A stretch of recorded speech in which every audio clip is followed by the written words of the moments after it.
So you're new to motorcycling and you want to get into a touring bike, but you're not sure what to look at. I'm going to give you my opinion on the best touring motorcycle for brand new motorcyclists.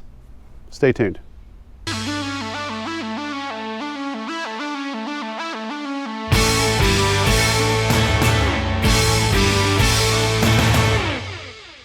So there's a lot of options out there for someone who's brand new to motorcycling and wants to get into a touring style motorcycle.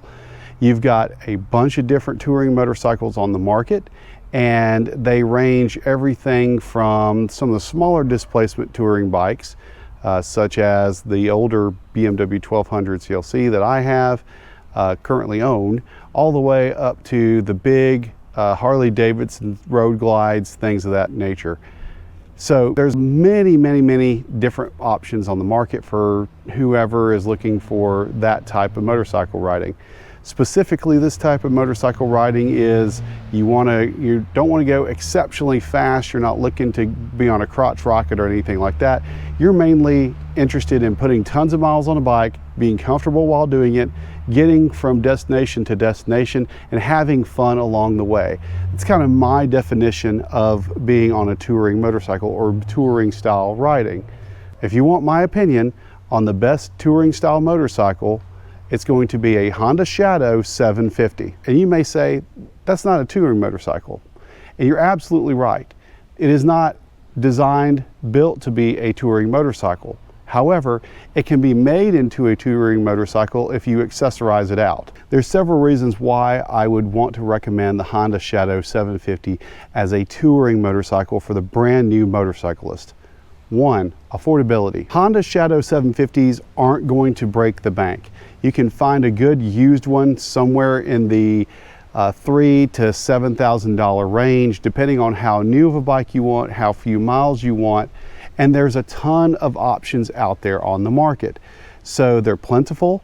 There's a bunch of different options on the market. They're on the used market. You can buy them new for not a lot of money. They're still in production, and they've been in production for forever. So there's a ton of them out there. I mean, you can find a pretty good deal on the used market. Two, this is where the touring motorcycle aspect comes in, the amount of accessories that are available on the market.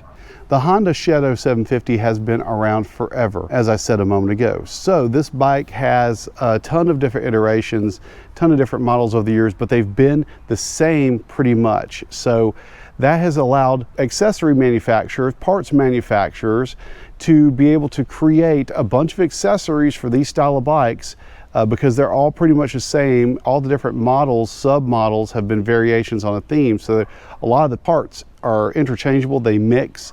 So a lot of the accessory manufacturers have been able to create a bunch of different accessories over the years that fit bikes pretty much all the same.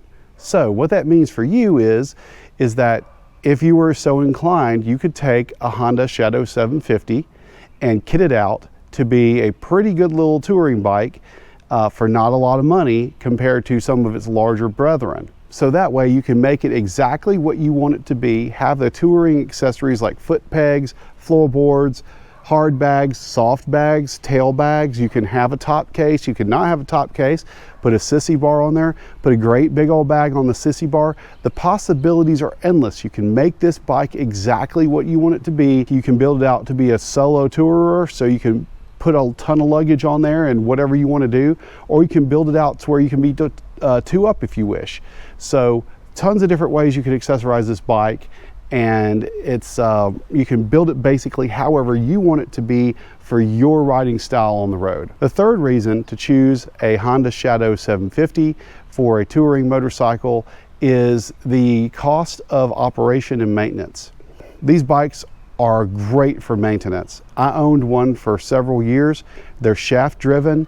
You don't really have to do a lot of them besides change fluids on them. So they're relatively easy to maintain. Spare parts, these bikes have been around forever, so spare parts are plentiful on the market. You can find them for relatively cheap. These things are a dream as far as maintenance goes. So easily maintainable. They're highly reliable.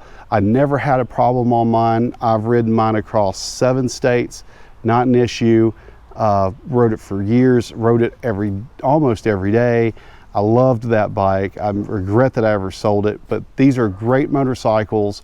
They will not do you wrong from a reliability standpoint. Fourth reason why you want to buy a Honda Shadow 750 for your first touring motorcycle will be the weight of the motorcycle and the size of the motorcycle. So these bikes aren't super heavy dresser queens like some of the larger touring bikes in the touring segment. These bikes are going to be relatively lightweight, and they are going to, especially on the curb weight before you accessorize it, they're going to be relatively lightweight. And they're pretty big, but they're not super, 120 inches long or anything like that.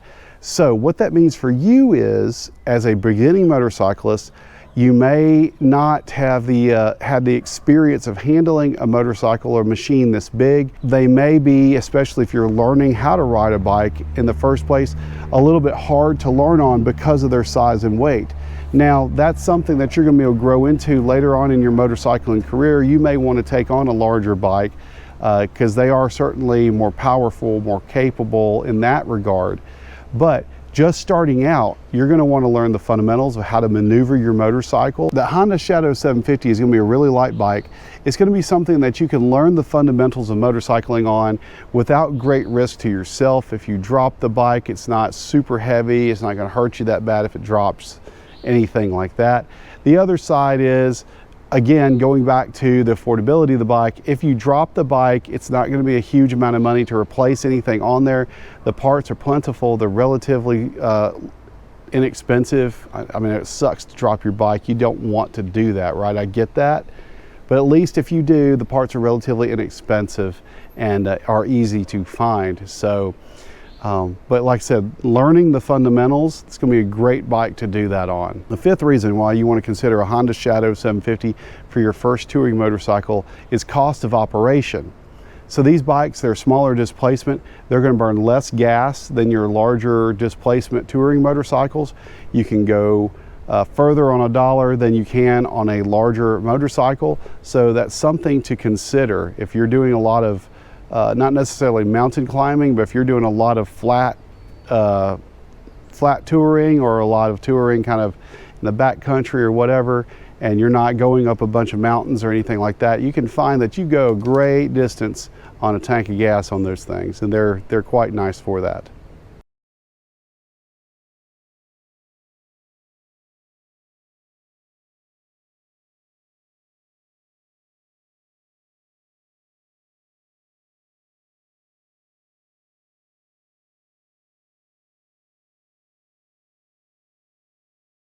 So the sixth reason why you want to consider a Honda Shadow 750 for your first touring motorcycle is that these bikes, even though they are a 750 displacement, you can ride these bikes for quite a while in your motorcycling career.